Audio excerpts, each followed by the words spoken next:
And we continue our coverage on the biggest terror attack on India's security forces in recent times. 30 CRPF personnel have been killed in an improvised explosive device or IED blast in Jammu and Kashmir's Pulwama district. Jaish-e-Mohammed, the terror group, has claimed responsibility for the attack. Dozens more have been injured in the strike, many of whom are said to be in a critical condition. It's believed that an improvised explosive device or IED caused the explosion at Goripora area in Pulwama. Gunshots were reported from the scene after the blast occurred. The injured have been moved to the army base hospital in Srinagar. CRPF officials say that there were 70 vehicles in the convoy which was on its way from Jammu to Srinagar. One of the vehicles of that convoy came under attack. It shows that there is local involvement. I think we have to combine combating them on an armed level, because that has to be done, along with combating them on an ideological level, because this is these suicide bombers are being recruited through an ideology, basically the offshoot of Salafism, which is being spread in Kashmir. That ideology is also motivating them, and the kind of images which come on WhatsApp, which motivates these Kashmiri young and converts them into or pushes them towards suicide bombing. So I think you have to take control on both. There was talk earlier about identification of 80 WhatsApp groups, handlers of WhatsApp groups by the intelligence agencies who were motivating Kashmiri youth to move towards terrorism. In 2016, 4 heavily armed terrorists targeted an Indian army base, killing 18 soldiers in Uri. The Indian army had responded with a cross-border surgical strike, destroying several Pakistani installations.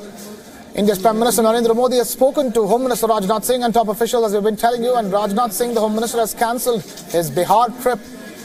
He has spoken to the Governor of Jammu and Kashmir, Satyapal Malik, and Rajnath Singh will also visit the state tomorrow to take stock of the situation.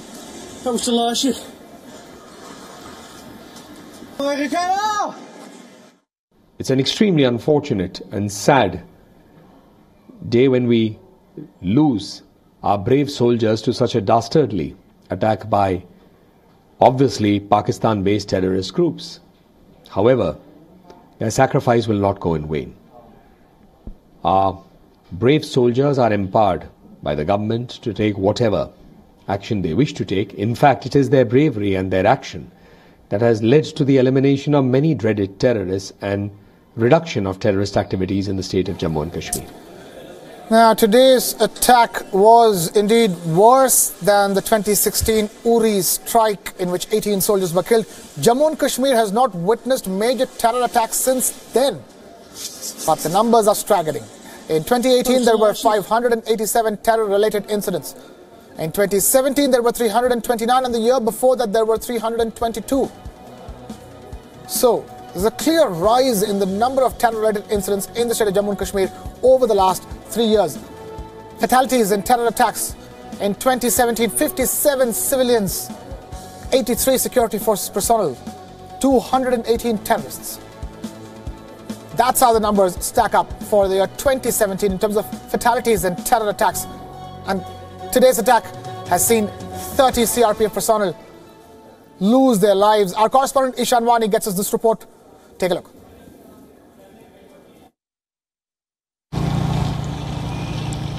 Well, there's a deployment of QRT, which is a quick response team of the CRPF on this particular highway. As I said earlier, that this highway has come under attack from these militants time and time again. So that is why we're seeing mobile bunkers. The CRPF bunkers are part of that team. As we saw just moments back, there were mobile bunkers which were part of that particular vehicular movement wherein the militants attacked them. But right now, I can tell you is that the forces will look into the procedural lapse if there are any. We don't want to actually give out any operational details that what happened, was there any lapse or what happened, or which will lead to any speculation. But at the moment, right now, security forces are assessing that how did that person come into that particular place, because we have seen from the long time that they have managed to keep the militants at bay, but this time around they have successfully been able to come with a car and ram that into a CRPF vehicle, which is a worrying sign. Last time we saw such suicide attack taking place was in Pulwama, when a local resident of Tral, who was a minor, went inside a camp of CRPF personnel, in which several fatalities of the CRPF personnel was witnessed. But this time around it's a different sort of attack. In 2004 was the last time then we saw the use of vehicle in a particular suicide attack. Now there may be questioning of several people, including the local residents who are living around that place, but the highway has come time and time under attack, and there are QRTs who have also come under attack. But this time around it's a well planned. It seems that it took a lot of time for these organizations to plan this particular attack. JACE is an organization which is based across the border, and they have been carrying out these deadly attacks in the Kashmir Valley in the past as well, including the Jammu region. So the security forces have just begun investigating the biggest terror attack in recent years on Indian soldiers. On last count, 30 CRPF personnel have been killed, and the politics has already begun. India's principal opposition party, the Congress party, has stated that this is the 18th biggest terror attack under the Modi government. Congress party spokesperson questioned the Kashmir policy of the government. Modi ji, nation wants to know, why do you continue to compromise on national security in this fashion? After Uri, this is the biggest second terror attack on Indian soil. When will the 56 inches chest really grow forward to defend our borders and to defend our jawans? Every day when we receive the dead bodies of our jawan who have martyred themselves for defending our borders, for defending the Bharat Mata, Prime Minister Modi remains mum. Even today, as our jawans fight the battle between life and death, Prime Minister Modi is a mute spectator and a silent spectator. And we continue to track the latest on this dastardly terror attack on India's security forces. A CRPF convoy being attacked on the national highway that connects Jammu and Srinagar, the lifeline of the valley. Let's now listen to what former Jammu and Kashmir Chief Minister Mehbooba Mufti had to say. जवानों को update करने की कोशिश की है, नए equipment देने की भी कोशिश की है, कहीं ना कहीं भी इंटेलिजेंस की बातें आती हैं, और इस तरीके से डरपोक आतंकियों ने एक प्लानिंग के साथ में इस घटना को अंजाम दिया है, और ये हम मानते हैं कि हमारे बहुत वीर जवानों को शहादत बलिदान देना पड़ा है। ये दुखद है, इसकी निंदा भी हम करते हैं, लेकिन चैलेंज के रूप में इसको देखा भी जाएगा।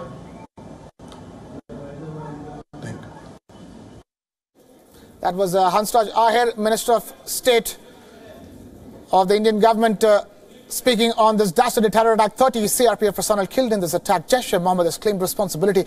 It's the worst terror attack since the Uri strike of 2016, and this one is worse than Uri. The death toll from this one is 30, with 40 others being injured, many of whom are in critical condition. It's a car bomb attack in Pulwama district of Jammu and Kashmir, near the Goripora area, smack on the national highway that connects Jammu and Kashmir, Jammu to Srinagar. Let's now listen to what former Chief Minister of Jammu and Kashmir, Mehbooba Mufti, had to say. ऐसी हालत में जहां इतने सारे लोग एकदम से जिनको जो शहीद किए जाएं, और उनकी फैमिलीज़ का क्या हाल होगा, उनकी फैमिलीज़ पे जो इस वक्त जो उनकी फैमिलीज़ के ऊपर तूफ़ान आ गया है, कैसे संभालेंगे इसको। मैं उम्मीद करती हूं कि न सिर्फ मरकज़ी सरकार बल्कि तमाम जो मुल्क की हमारी जमातें हैं, सब मिलके इस मसले का कोई हल निकालें ताकि ये खून खराबा हमेशा के लिए बंद हो जाए। And we continue to track the latest updates and reactions coming in. Politics already beginning on this dastardly terror attack. The opposition parties blaming the government for an increase in the number of terror attacks under its watch. 18 is the number that they're going with. Reactions coming in from across the board. That's Omar Abdullah on your screens tweeting former Chief Minister of Jammu and Kashmir, saying terrible news coming in from the valley. A number of CRPF soldiers are reported to have been killed and injured in an IED blast. I condemn this attack in the strongest possible terms. My prayers for the injured and condolences to the families of the bereaved. PM Modi has dialed the Home Minister and other senior officials. Home Minister Rajnath Singh is set to visit Kashmir tomorrow and take stock of the situation. We have more reactions coming in. This is from General VK Singh.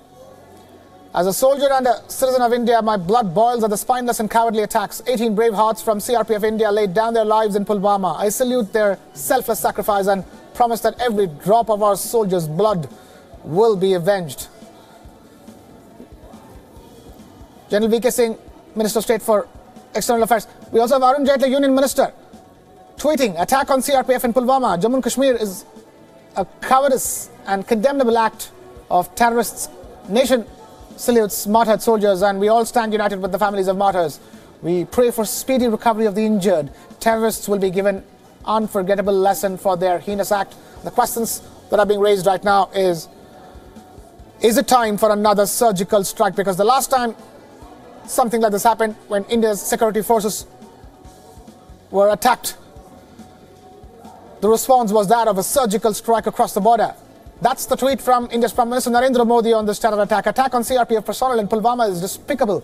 I strongly condemn this dastardly attack. The sacrifices of our brave security personnel shall not go in vain. The entire nation stands shoulder to shoulder with the families of the brave martyrs. May the injured recover quickly. This even as investigations have begun at the attack site. It was a convoy of 70 CRPF vehicles, of which one vehicle was attacked. And in that attack, 30 CRPF personnel have been killed and 40 others have been injured. Keep in mind, India launched the surgical strike just about 10 days after the terrorist attack on the army base camp in Uri in September 2016.